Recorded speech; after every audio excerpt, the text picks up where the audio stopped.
ಈಗೇನು ಈ ಶಾಸನಗಳನ್ನ ನೋಡ್ತಾ ಇದ್ದೀರಾ, ಇದು ನಮ್ಮ ವೀರಭದ್ರೇಶ್ವರ ಸ್ವಾಮಿ ದೇವಸ್ಥಾನದ ಮುಂದೆ ಇರುವ ಶಾಸನಗಳು.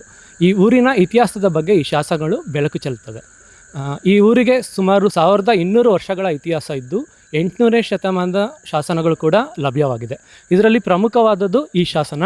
ಇದು ಹೊಯ್ಸಳ ದೊರೆ ವಿಷ್ಣುವರ್ಧನ ಕಾಲದ ಶಾಸನವಾಗಿದ್ದು, ಈ ಶಾಸನದಲ್ಲಿ ವಿಷ್ಣುವರ್ಧನ ಈ ಗ್ರಾಮಕ್ಕೆ ದತ್ತಿ ನೀಡಿದ ದೇಗುಲಕ್ಕೆ ದತ್ತಿ ನೀಡಿದ ಭೂಮಿಯ ಬಗ್ಗೆ ಪರಿಚಯವಿದ್ದು, ಹಾಗೂ ವಿಷ್ಣುವರ್ಧನನಿಗೆ ಇರುವ ಮಕ್ಕಳ ಬಗ್ಗೆ ಈ ಶಾಸನದಲ್ಲಿ ಬರೆದಿದ್ದಾರೆ. ಕರ್ನಾಟಕದಲ್ಲಿ 2 ಶಾಸನಗಳು ವಿಷ್ಣುವರ್ಧನನ ಮಕ್ಕಳ ಬಗ್ಗೆ ಇರುವ ಮಾಹಿತಿಯನ್ನು ಕೊಡ್ತದೆ. ಅದರಲ್ಲಿ ಇದು ಒಂದು. ಈ ಶಾಸನ ನಮ್ಮೂರಲ್ಲಿರೋದು ನಮಗೆಲ್ಲರಿಗೂ ಹೆಮ್ಮೆ ತರುವಂಥ ವಿಚಾರವಾಗಿದೆ. ಹಾಗೆಯೇ ಈ ಕಡೆ ಇನ್ನೂ 5-6 ಶಾಸನಗಳಿವೆ.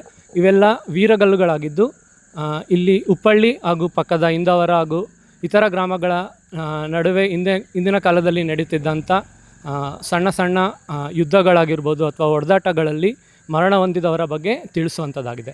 ಹಾಗೆ ಮುಂದೆ ನಮ್ಮ ಬಾಗಿಲು ಮಾರಮ್ಮನ ಬಳಿ ಒಂದು ಮಾಸ್ತಿಗಲ್ಲಿದೆ. ಅದು ವಿಶೇಷವಾದ ಮಾಸ್ತಿಗಲ್ಲು. ಯಾಕಂದರೆ ಅದು ಮಹಿಳೆಯ ಬಗ್ಗೆ ಇರುವಂಥ ಮಾಸ್ತಿಕಲ್ಲು. ಇದು ಕೂಡ ಅತ್ಯಂತ ಅಪರೂಪವಾಗಿದ್ದು, ನಮ್ಮ ಕರ್ನಾಟಕದಲ್ಲಿ ವಿರಳವಾಗಿ ಮಹಿಳೆಯರ ಬಗ್ಗೆ ಮಾಸ್ತಿಕಲ್ಲು ಸಿಗ್ತದೆ. ಅದೊಂದು ನಮ್ಮ ಹಳೆ ಉಪ್ಪಳ್ಳಿ ಗ್ರಾಮದಲ್ಲಿದೆ. ಅದು ಕೂಡ ನಮಗೆ ಅತ್ಯಂತ ಖುಷಿ ಕೊಡುವ ವಿಚಾರ ಆಗಿದೆ ಅಥವಾ ಹೆಮ್ಮೆ ವಿಚಾರವಾಗಿದೆ.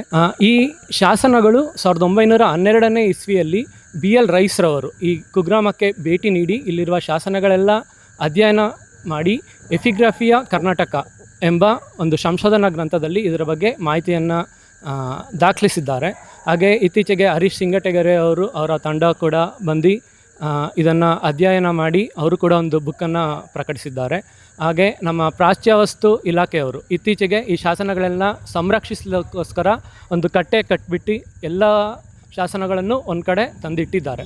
ಅವ್ರಿಗೂ ಕೂಡ ನಮ್ಮ ಗ್ರಾಮಸ್ಥರ ಪರವಾಗಿ ಧನ್ಯವಾದಗಳನ್ನು ತಿಳಿಸ್ತೇನೆ.